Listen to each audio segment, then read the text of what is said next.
Today we'll be looking at parabolas, or quadratics, and taking a look at how to graph them and find out different information from them. So some things that we'll be looking for are the vertex, the axis of symmetry, the y-intercept, and finally, after each of these things, we might take a look at the range of the graph. So the vertex, and I'm going to call the vertex h, k, that is found by using a pretty simple formula.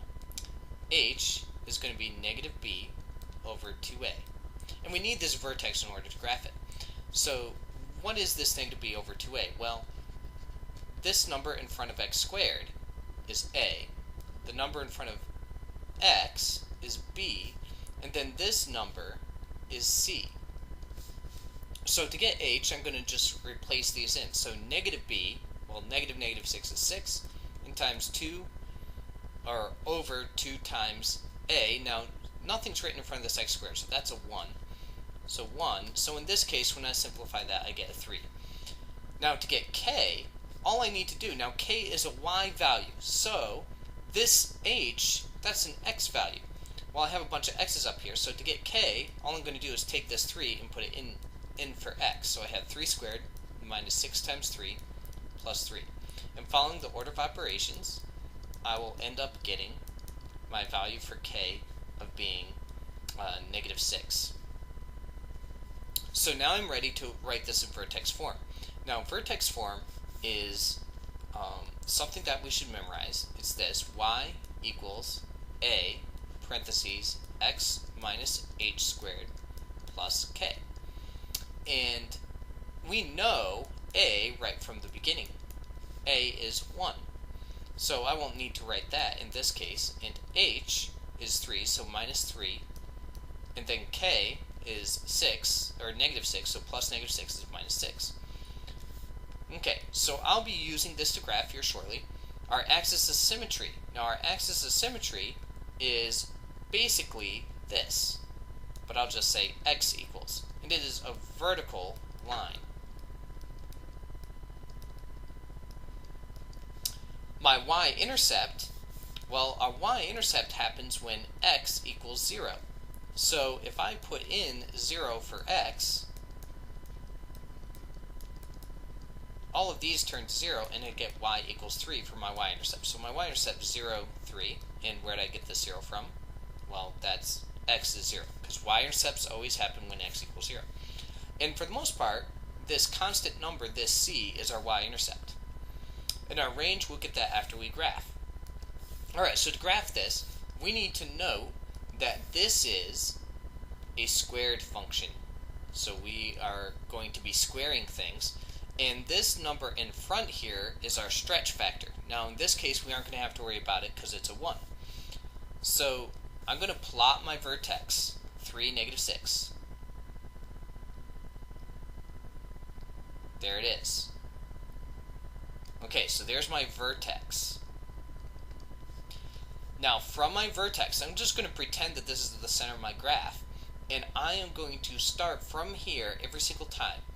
And then I'll go right and left. So first I'll go right. If I go right 1, that's like x equals 1. And 1 squared is 1, so I will go up 1. And if I go right 2, 2 squared is 4, so I'll go up 4.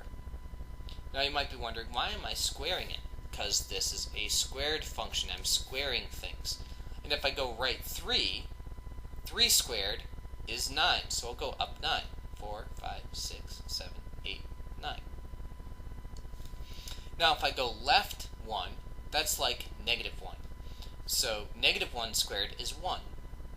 And if I go left 2, that's like negative 2. So negative 2 squared is 4. So go up 4. And if I go left 3, negative 3 squared is 9. So go up 9. Now I have plenty of points.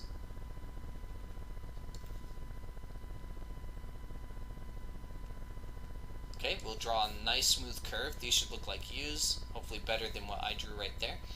And now we can take a look at our axis of symmetry, and we should notice that the left-hand side of the graph looks like the right-hand side of the graph, and the axis of symmetry goes right through there. Another thing that we need to notice is that our bottom here is the bottom of my graph, so that means it's a minimum. My vertex is a minimum, so this is the smallest value that I'll get. That's going to help me find my range. Now my range is all the possible y's, and the y's go from here up. So the y's go from there up. Well, where's there? -6. So my range is y is greater than or equal to -6, because it goes from -6 up. Now you might wonder, well, what's our domain? Well, for parabolas, domain is always the real numbers, all the time. Alright, so let's go on to the next example, and in this next example we see that our A is not a 1 this time, it's a 2. So the number in front's A, this one is B, and this one is C, and we take that sign with the number. So let's find our vertex. Our vertex is h equals -b over 2a, so -4 over 2 times 2, so h is -1. And to get k, I put -1 into this, so 2 times parentheses -1 squared plus 4 times -1 plus 7, so that's a 1, so 2 minus 4 plus 7, I get 5. Alright, so my vertex is -1, 5. So to write my vertex form, this is my vertex form. Again, need to memorize that. A is the number in front. This, so switch that sign, plus k, so plus 5. This is my vertex form. And now I can go ahead and graph this. So starting at the point, this is my vertex, -1, 5. 1, 2, 3, 4, 5. Now this time, my stretch factor is a 2, not a 1. So that means after I square it, I have to multiply by 2. So if I go right 1, 1 squared is 1, but I need to multiply that by 2. So 1 times 2 is 2. And if I go right 2, 2 squared is 4, but I need to multiply that by 2, and I get 8. So 1, 2, 3, 4, 5, 6, 7, 8. That would be plenty of points. If I go left 1, that's -1. -1 squared is 1, times 2 is 2. And then the next one will be 8. This is a pretty steep graph right here. Because I'm not a very good drawer on this thing, it looks like a V, but it should be more like a U. Alright, my y-intercept. Remember, y-intercepts happen when x equals 0. So in this case, if I get that, y equals 7, where the point 0, 7 is my y-intercept. My axis of symmetry, well, my axis of symmetry is right down the middle of this graph. So there it is, and it's this. That's my axis of symmetry, and that's going to be x equals -1. I might be asked for my range, and my range will start here and goes up, right? So my range is going to be y is greater than or equal to 5. My graphs do not always go up. Sometimes they go down. In fact, if a is less than 0, my graph looks like this. So that basically if it's negative. And if a is positive, greater than 0, if it's positive, my graph goes like this. So if it goes down, that means my vertex is a maximum. And if it goes up, like our other examples, my vertex is a minimum. Okay, so we have a bunch of fractions here, and that might be scary, but to get our vertex, we don't do anything different. It's just a little bit trickier. So h equals -b over 2a. So -b, that's going to be negative 10/3, which is 10/3. And 2 times a is -1/3. That negative just got messed up there. So 10/3 over -2/3. It's a positive 10/3. And this is a complex fraction, so that means top divide bottom.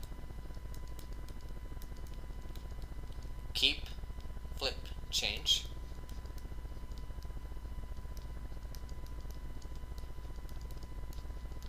And by simplifying that, I get -5. So h is -5. To get k, I go ahead and put -5 into this. And you might think it's going to be all sloppy, nasty, but it actually will work out. Be patient. So 10/3 times -5 minus 4/3. So -5 squared, now this is over 1, is 25. So I get k equals -25 over 1. And now this is -10/3 times -5 over 1. So this is plus 50 over 3 and minus 4/3. Now this should be a 3 right here. These all have thirds, so if they didn't, I'd need to get a common denominator. But now I get 25/3, or yep, minus 4/3, and k equals 21/3.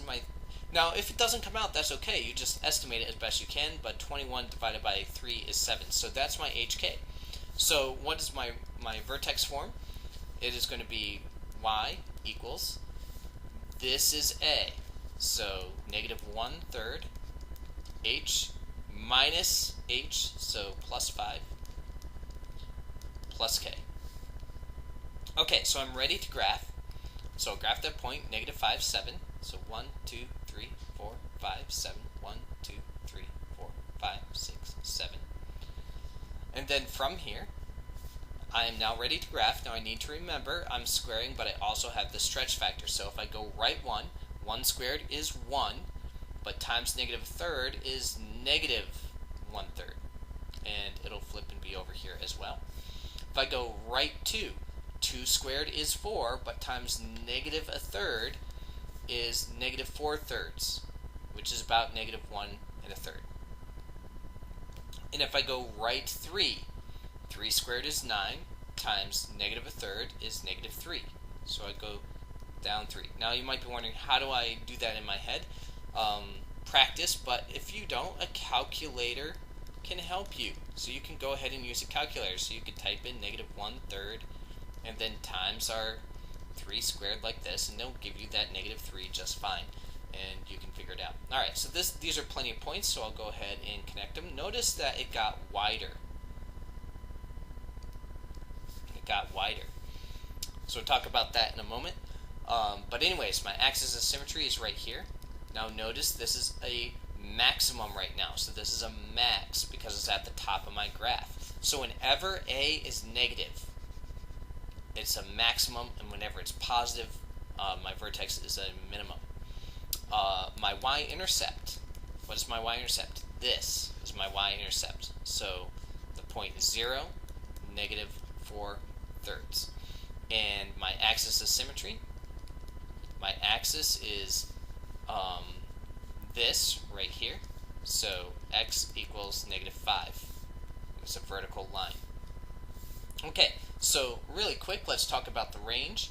So it's from here down is my range. So when I think about my range, I'm going to say y this time is less than or equal, because it's going down, less than or equal to 7. That should be a 7 right there. Okay, last example is right here, and I'll go through it fairly quickly. Let's find the vertex first. Now this time the vertex is going to be a minimum.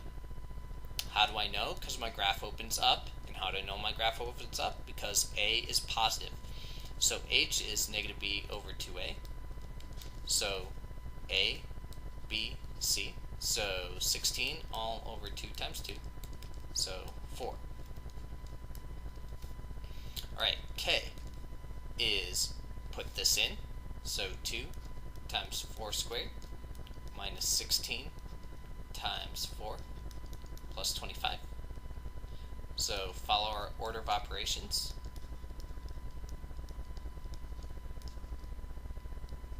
(32) minus 64 plus 25. So -32 plus 25 is -7. So that's k. So our vertex form for this is y equals, you're going to want to remember this, A is 2, so 2. X minus 4 squared minus 7. Remember, I'm switching the sign of the thing on the inside. Okay, so there's our vertex form. Our axis of symmetry is this. So x equals 4. Our y-intercept is this. I won't have to graph that one. Alright, so now I'll go ahead and graph this. My starting point is 4, negative 7. So 1, 2, 3, 4. 1, 2, 3, 4, 5, 6, 7. 4, negative 7. If I go right 1 squared is 1, but times 2, because I have a stretch factor of 2. See, stretch factor. I'm squaring because it's a squared, and times 2. If I go right 2 squared is 4, but times 2 is 8. So 4, 5, 6, 7, 8. And I'll use my axis of symmetry to get these other points fairly quickly. Because they're the same on both sides. Boy, that looks like someone who has not good hand-eye coordination did that. Alright, there's my axis of symmetry. Okay, what is my range? My range, in this case, would be starting from here. So y is greater than or equal to negative 7 is my range. So real quick, one more thing to talk about is to say, well, what if I had this equation, like x squared plus 9x? There's no c here. What's c? Well, c would be 0. Okay. What if I had something like this, y equals x squared plus 8? Alright, well, a is right here, that's 1. Well, where's my b? Where is that? B is in front of x, and there's nothing here. So in this case, b equals 0, and this is c. So we want to remember all of these that are in this general standard form. A is in front of the x squared, b is in front of x, and c is the constant. It's called the constant term.